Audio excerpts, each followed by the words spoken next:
almarhum abah kula Masya Allah ketika tawadu di hadapan Gusti ya Allah ya Rabbi abdi mah ngarasa puasa tilok dahar beki wiridan tilok tapi abdi hayang kapatilasan Syekh Maulana Mansur di luhur abdi teh hayang datang ke tiba-tiba kunaon aya rumawa tahun 1526 mulai Islam nyerang ka Banten.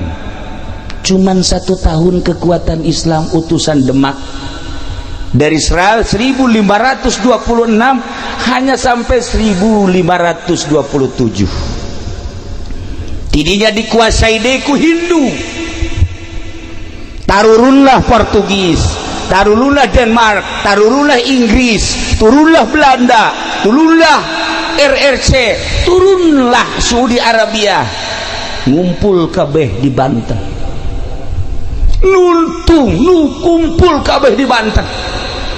Kumpulna di Banten teh warau ka Allah kabeh ge nu nyembahna ka batu, nu nyembah ka kayu, nu nyembah ka tatangkalan, nu nyembah ka panon poe, acak-acakan Banten teh.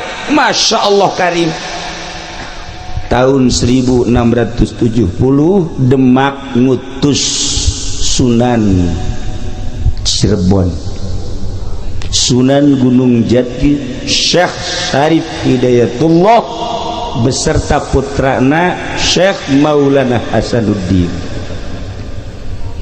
berangkat. Syekh Syarif Hidayatullah jeung Syekh Maulana Hasanuddin ti Cirebon ka Banten duaan, can aya mobil, can aya kendaraan sejen. Ti Cirebon berangkat ka Banten cuman 1 jam. Naik naon cenah Kiai? Wallahu a'lam. Beja nama peureum doang aya babacaan la ilaha illallah mal dibacakeun ku si direkam. Engke aing mah teu bisa ieu bisa deui. Rugi aing ah. Moal wakalanan ke ka Abah Haji ieu beta bebejana teh. Moal wakal eta mah kudu ojol jeung sapi.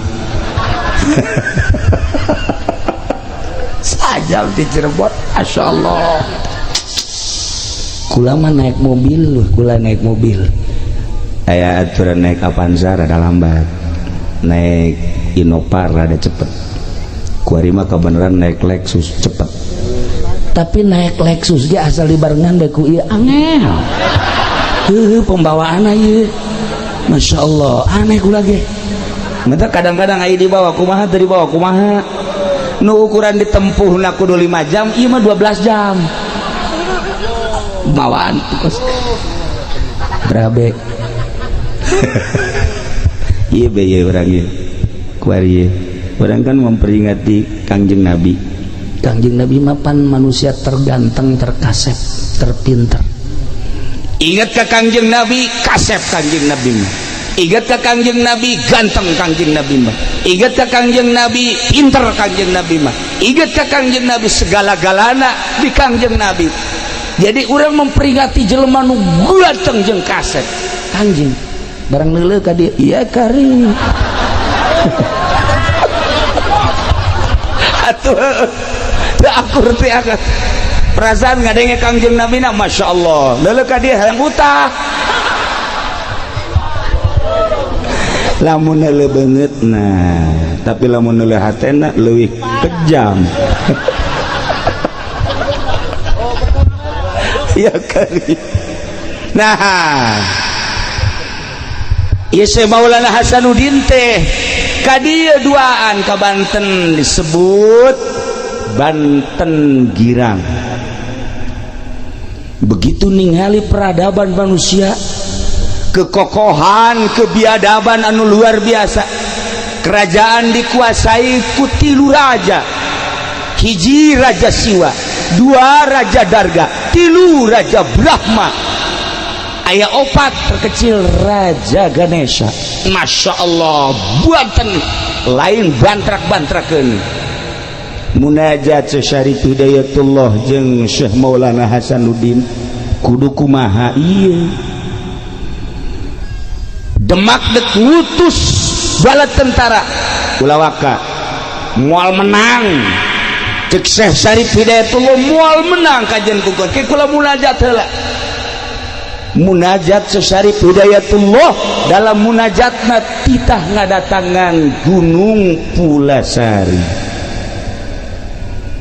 duaan datang kadinya naik begitu naik ternyata aya kerajaan di Gunung Pulasari aya kerajaan lain lalagaan nu menguasai Banten teh Raja Siwa, Raja Darga, Raja Brahma, Raja Ganesha. Anu kekuatan-kekuatan gaibna tanding saat eta. Dek merangan Raja Brawijaya, dek merangan Raja Pajajaran, dek merangan Sungwana Rajum kabeh ge tanding di dieu teh lain lalagan gagahna pohara. Munajat Syekh Syarif Hidayatullah begitu munajat deui titah naik ke Gunung Kara naik duaan ternyata antara Gunung Karang jeung Gunung Pulasari di dinya aya nu keur tapa teh lain cara tapa budak kuari tapa make baju kerajaan di dieu make mahkota ternyata kulila-lilana tapa eta mahkota teh geus dijieun sayang manuk teh geus arendogan di dieu apa ieu ge pernah tapa harita keur hayang wahweh teh ieu teh sesa rada cager deui teh sesa ieu teh termasuk ieu rada cager deui teh rada cager ndah ieu aya pohon beringin jadi nyana akhirnya berlindung di pohon beringin di Golkar alhamdulillah ya calon neraka kene lah ya Masya Allah didinya lah Syekh Syarif Hidayatullah menyapa ka jelema nu keur tapa begitu disapa ditanya bentak begitu bentak adu kekuatan mata begitu adu kekuatan mata hudang make adu kekuatan batin ternyata teu sakedeung sapoe 2 poe 3 poe 4 poe 5 poe 6 poe 7 poe kakarak tumbang eta nu tapa ternyata nu tapa ngaranna Brata Guru Sampang Brata Guru Sampang eleh ku Syekh Syarif Hidayatullah tidinya langsung asup Islam begitu baca 2 kalimat syahadat beres baca 2 kalimat syahadat cek Brata Guru simkuring alhamdulillah menang hidayah ngan simkuring moal ilu campur tentang Gunung Karang Gunung Pulasari jeung Banten simkuring mah erek indit ti dieu ngahiyang tah didinya Syekh Syarif Hidayatullah nitah cicing ka putrana nu ngaran Syekh Maulana Hasanuddin maneh tapa tah di dieu di batu ieu ngaranna Watu Gigilang hartina Watu Gigilang teh batu anu hareran warna batuna semu rada kemerah-merahan segi 4 batuna dengan disebut cek urang Banten mah pancawarna mun hayang nyaho ieu batuna teh lainna dimiko ieu asal ka Banten dipake ieu batu ieu mah asal teu ka Banten henteu ulah sambarangan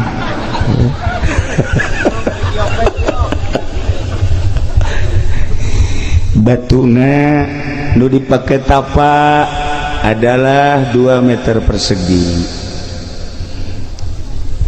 Syekh Maulana Hasanuddin tapa didinya sapoe 2 poe 3 poe teu caritakeun sababaraha poena ngan sakieu doang amatna Syekh Syarif Hidayatullah anjeun tapa di dieu hiji datang ka ulah aya nu di aku satungtung maneh aya keneh nu di aku maneh moal bisa ngalehkeun raja-raja Banten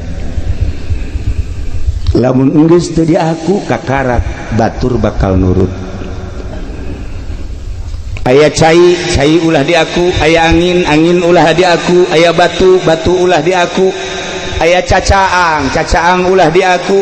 Andai kata aya reungit nempel ulah dikukubahakeun lantaran eta reungit ulah di aku. Aya nu boga cai, aya nu boga angin, aya nu boga reungit, aya nu boga orai, aya nu boga hewan-hewan kabeh nu aya di dunia ieu terutama nu ngageugeuh di Gunung Karang aya nu boga. Ketika maneh geus teu ngaku kana sagala rupa nu aya di alam dunia ieu kabeh bisa dipergunakeun jang perang. Maneh tapat teh sakitu beta sok cirina di mana-mana ieu batu geus bisa ngangkat berarti maneh geus lulus. Lain-lain mantrak-mantrak geuneun tapa dek perang teh tapa heula kuari mah dek demo dahar mah lulu. Dek perang teh tapa Syekh Maulana Hasanuddin teh masyaallah karim tapa ada di dieu lewat taksim kuring ka dieu masyaallah. Datang ke sepuhan ka ditu sakali moal datang ka dua kali henteu datang ka tilu kali kasurupan di ditu. Kasurupan dia kasepuhan teh kula ge rada kaget ngetikeun taneuh hadena lain aing nu diketing mun aing lawan ku aing ngan pasti aing eleh. Kakarak kada mikir can diterima kaopat kali aya karuhun di dieu sumping. Nah iyalah salah satu realisasi tina 5 kali ngundang ka ditu mun henteu hadir moal ka dieu sim kuring. Alhamdulillah dina sacenah sakieu nu hadir urus kae nyaho ulah sok kae nyaho pokona mah ente mah ngaraji bae pokona mah geus beres ngaji menang 5-10 tahun kawin geus beres anakan bae dihitung 12 bae anak. Nah itulah Syekh Syarif Hidayatullah. Begitu Syekh Syarif Hidayatullah terus tapa didinya teh masya Allah nu datang teh berata guru sampang deh nu enggeus asup Islam saenggeusna dipapatkeun kakarak batu bisa ngangkat.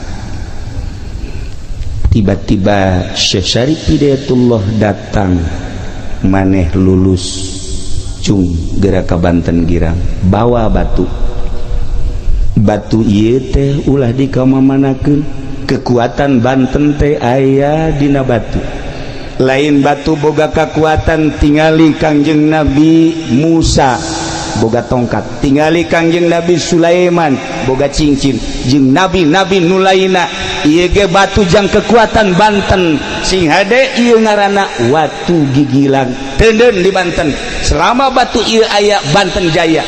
Ketika batu ieu teu aya Banten bakal runtuh. Saha bae nu endek siap jadi sultan Banten ketika batu eta encan aya deui di Banten moal dianggap ku jelema saha bae ge. Titip Syekh Syarif Hidayatullah seperti eta. Masya Allah dibawa batu 4 meter persegi cuman dijingjing doang ku Syekh Maulana Hasanuddin dijingjing ieu mah mawa cai bae geus kieu mah geus eueuh naonan ieu mah nu mantak hampir diusir ku pamajikanna ge cak nya geus teu berguna ieu hirup la faidata wa faedah itu faedah hirup masya Allah dijingjing dibawa ke Banten maka ayalah paseban Banten anu tihangna opat ditendeunlah batu didinya etalah Syekh Maulana Hasanuddin selalu diuk didinya selama batu eta aya perang jeung sahabat bakal menang. Mulai Syekh Maulana Hasanuddin berangkat perang dikirim bala tentara ti Demak saeutik ngalawan Hindu nu aya di dieu anu dibantu ku Portugis jeung Inggris anu kekuatan militerna luar biasa. Syekh Maulana Hasanuddin Sugan Gimbir teu aya begitu perang 10 lipat kekuatan kafir. Syekh Maulana Hasanuddin dengan tenang lantaran boga wangsit nu hese ge hiji trah kadua wangsit lah udah sok nya usah nanyakeun wangsit segala naon kumaha lah ku batur mah geus nyaho isian can kumaha sih dibawa ongko